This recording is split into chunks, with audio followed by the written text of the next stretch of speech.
Assalamualaikum warahmatullahi wabarakatuh. Di sini saya akan membahas dari sumber-sumber dana bank itu sendiri.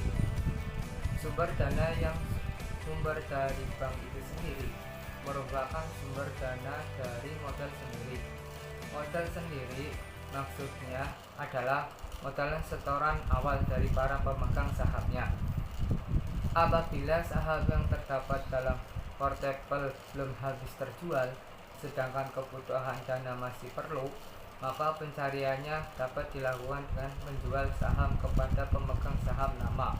Akan tetapi, jika tujuan perusahaan untuk melakukan ekspansi, maka perusahaan dapat mengeluarkan saham baru dan menjual saham baru tersebut di pasar modal. Secara garis besar, dapat disimpulkan pencarian dana yang sumber dari bank itu sendiri terdiri dari 1. Setoran modal dari pemegang saham. 2. Cadangan bank. 3. Laba bank yang belum dibagi. Keuntungan dari sumber dana sendiri adalah tidak perlu membayar bunga yang relatif lebih besar daripada jika meminjam ke lembaga lain. Kerugiannya adalah waktu yang diperlukan untuk memperoleh dana dalam jumlah besar memerlukan waktu yang relatif lebih lama. Hal ini disebabkan untuk melakukan penjualan saham bukanlah hal yang mudah. Dana yang berasal dari masyarakat. Sumber dana ini merupakan sumber dana terpenting bagi kegiatan opsi suatu bank dan merupakan ukuran keberhasilan bank jika mampu membiayai operasinya dari sumber dana ini. Pencarian dana dari sumber ini relatif paling mudah jika dibandingkan dengan sumber lainnya. Pencarian dana dari dana ini paling dominan asal dapat memberikan bunga dan fasilitas menarik lainnya. Menarik dana dari sumber ini tidak perlu sulit, akan tetapi pencarian dari sumber dana ini relatif lebih mahal jika dibandingkan dari dana sendiri. Pentingnya sumber dana dari masyarakat luas disebabkan sumber dana dari masyarakat luas merupakan sumber dana yang paling utama bagi bank. Sumber dana yang juga disebut sumber dari dana pihak ketiga ini di samping mudah mencarinya juga tersedia banyak di masyarakat. Kemudian persyaratan untuk mencarinya juga tidak sulit. Untuk memperoleh sumber dana ini, masyarakat luas bank dapat menawarkan berbagai jenis simpanan.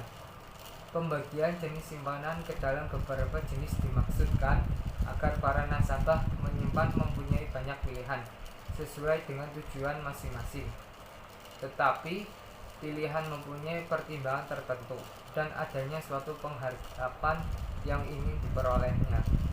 Pengharapan yang ingin diperoleh dapat berupa keuntungan, kemudahan, atau keamanan uangnya, atau kesemuanya. Sebagai contoh, tujuan utama menyimpan uang dalam bentuk rekening giro adalah untuk kemudahan dalam melakukan pembayaran, terutama bagi mereka yang bergelut dalam bisnis dan biasanya memegang rekening giro tidak begitu memperhatikan masalah besar kecil bunga yang akan diterimanya. Sedangkan bagi mereka yang menyimpan uangnya dalam rekening tabungan, di samping kemudahan untuk mengambil uangnya, juga adanya pengharapan bunga yang lebih besar jika dibandingkan dengan rekening giro.